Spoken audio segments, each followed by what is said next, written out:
Willkommen zum nächsten Teil vom Türkischen Marsch und heute wird es richtig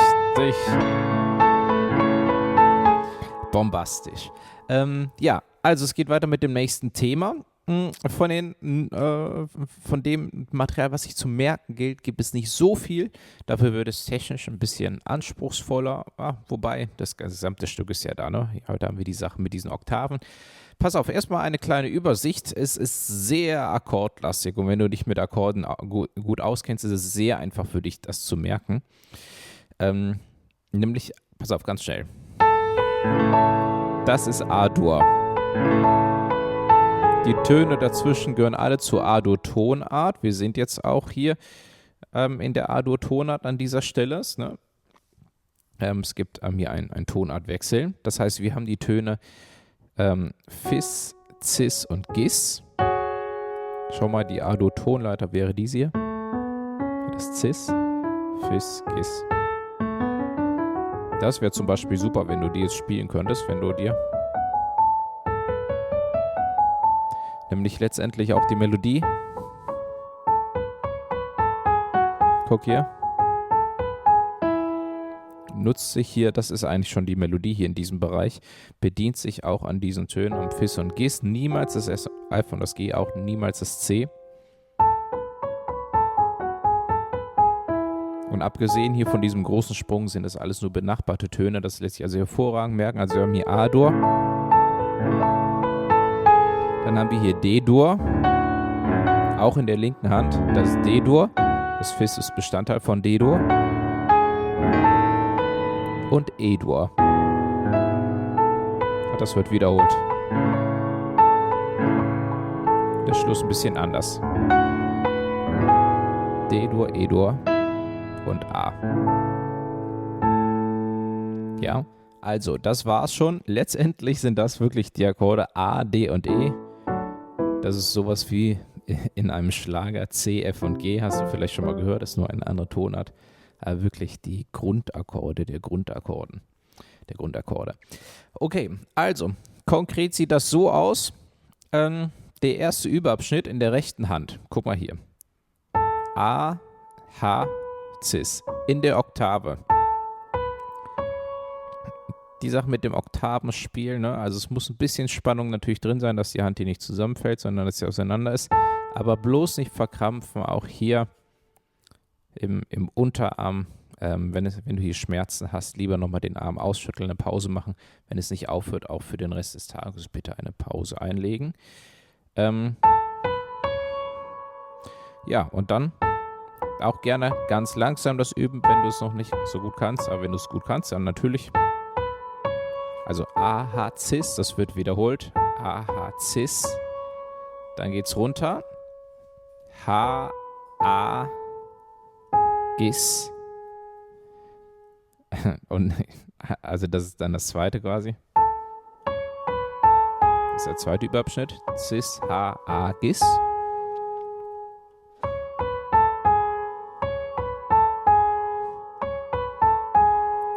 Jetzt der dritte Überabschnitt. Fis, Gis, A, H, Gis, E.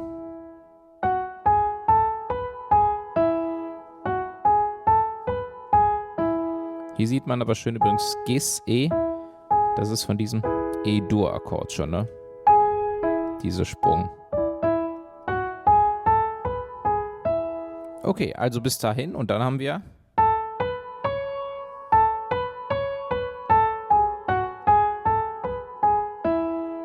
ja, das hast du es gerade schon gesehen. Ich habe da einen Ton nicht sauber getroffen. An der Stelle dann einfach nochmal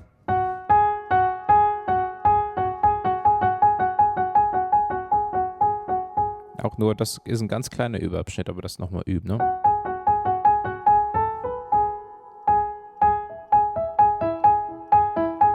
Genau wie diesen hier. Übrigens auch, dass du richtig am Klavier sitzt, irgendwie gerade und mit einer guten Körperhaltung, nicht irgendwie schräg. Sage ich dir ehrlich, ich sitze manchmal so ein bisschen schräg am Klavier. Entweder wenn ich nur mal schnell irgendwie kurz das ausprobieren möchte oder wie jetzt habe ich immer das Mikrofon vor meiner Nase. Da sehe ich die Tasten nicht immer richtig. und muss mich da ein bisschen bewegen, aber im Idealfall sitzt du gerade und das unterstützt dich auch bei solchen Sprüngen und dann kannst du es auch schnell machen. Ja, das Haar habe ich ein bisschen geschuselt, ne? Okay, also, das ist vom Prinzip her die rechte Hand, abgesehen vom Schluss, aber jetzt kommt die linke Hand dazu. Und jetzt spielen wir mit der linken Hand A-Dur. Das ist A, Cis, E. Und das A spielen wir hier nochmal in der Oktave mit. Und zwar werden die Akkorde immer gerollt, hier so ein Arpeggio, nacheinander. Das hier, so ist es langsam und schnell. Und zwar eigentlich sind diese ersten 3 Töne nur ein Vorschlag. Es geht letztendlich um dieses A hier im Daumen. Und das wird 4-mal angeschlagen. 1, 2, 3, 4.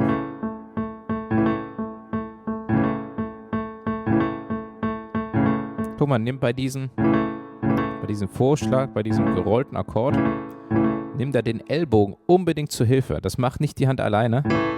Das kann nämlich dann eher so klingen, wenn es zu sehr aus den Fingern kommt.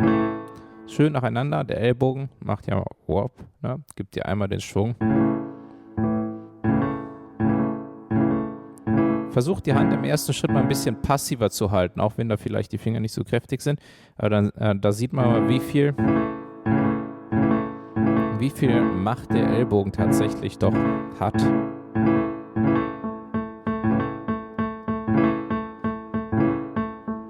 Okay, zuerst haben wir A-Dur, das kommt 2-mal.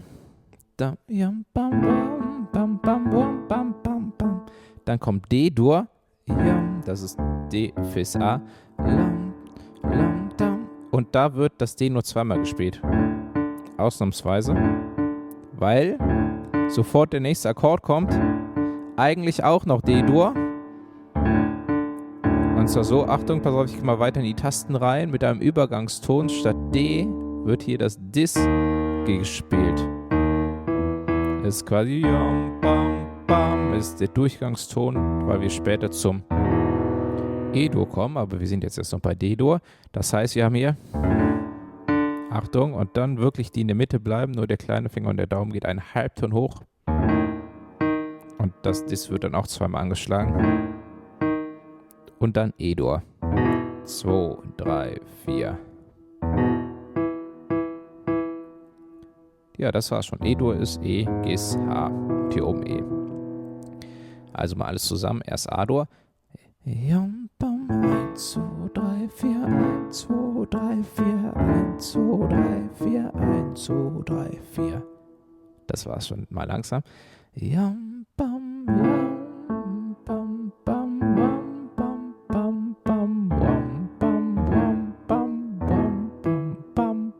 Das wird wiederholt.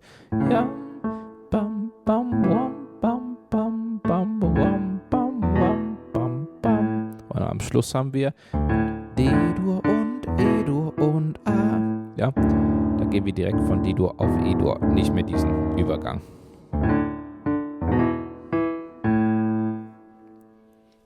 Okay. Bringen wir mal beide Hände zusammen in kleinen Teilen. Und zwar, aber übrigens, das hier muss natürlich gut klappen, ne? Übrigens, übt das auch gerne laut.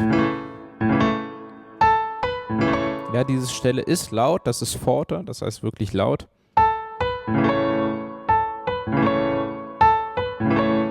So, das könnte der erste Überabschnitt sein. Und schau mal, das Cis und das A, die werden zusammengespielt. Ungefähr. Guck mal, ich spiele das Cis sogar manchmal leicht nach dem A. Richtig wäre es, wenn sie genau zusammengespielt würden. Aber wir sind keine Mathematiker, sondern Musiker. Und da machen wir es ein bisschen nach Gefühl.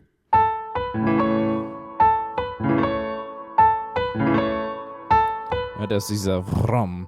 Rom, dam, rom, rom, dam, dam, dam, dam. Das ist der Überabschnitt zusammen. Und dann gerne alles zusammen. Das ist dann zusammen, links, zusammen, zusammen. Ja, die mal zusammen.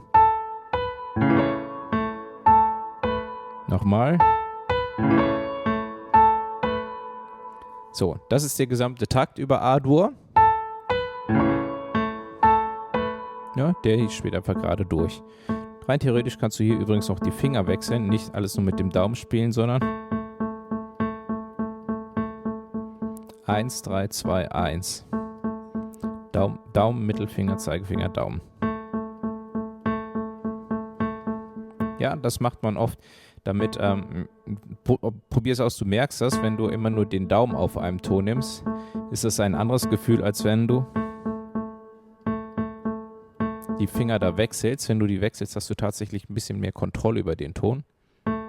Empfehle ich dir gerne zu wechseln, aber mach auch so, wie es für dich jetzt am besten klappt, natürlich, ne? Achso, genau, und dann geht's weiter. Zweiter Takt.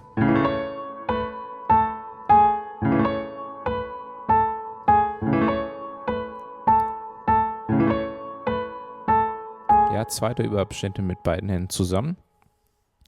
Achtung, jetzt kommt der dritte Überabschnitt. Immer wenn ich Überabschnitt sage, denke ich, ist klar, ne? Pausierst du gerne das Video und wiederholst es ganz, ganz oft, dass du dir es gut einprägst. Ja, damit du es anschließend auch wirklich fehlerfrei spielen kannst. Das ist der nächste. Über D-Dur. Hier D und dann das Fis. Und die beiden auch gleichzeitig. Und dann geht es weiter noch. In der linken Hand, die geht ein bisschen hier in die Tasten rein. Das muss erst mit der linken Hand allein perfekt funktionieren. Das ist die schwierigste Stelle dieses Videos hier.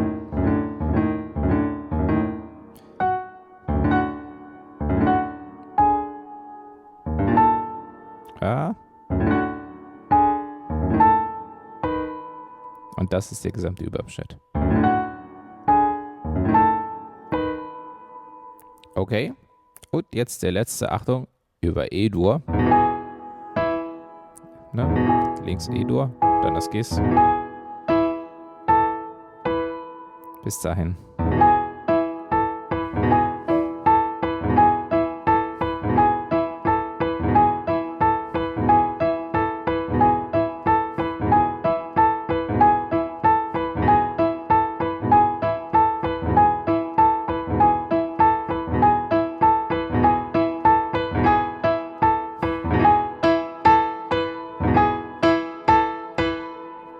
Okay, das war der letzte Überabschnitt und dann wird das wiederholt. Achtung, außer jetzt hier. Hier sind die Töne Fis, H, Gis, E, A.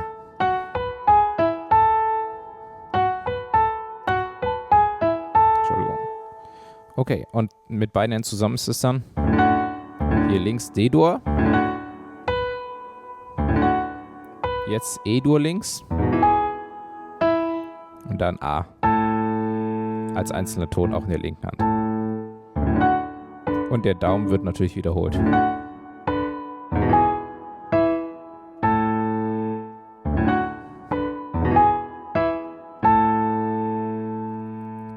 Okay. Ja, das war's. Pass auf, ich spiele es hier einmal ganz langsam vor.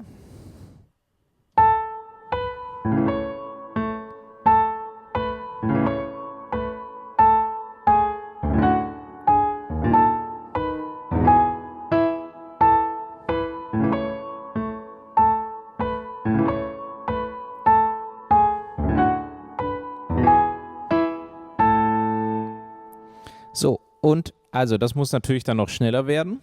Ja, durch Wiederholung am besten trotzdem übrigens in diesen kleinen Überabschnitten erstmal die Geschwindigkeit steigern. Also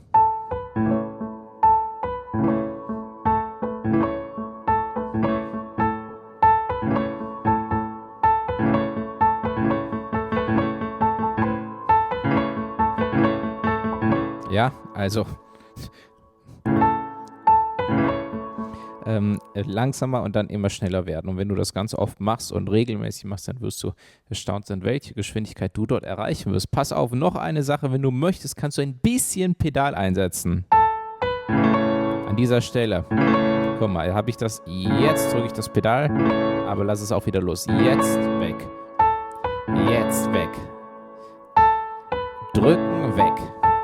Drücken weg. Drücken weg. Ne? Drücken weg. Dum, dum, drücken weg. Dum, dum, dum, dum.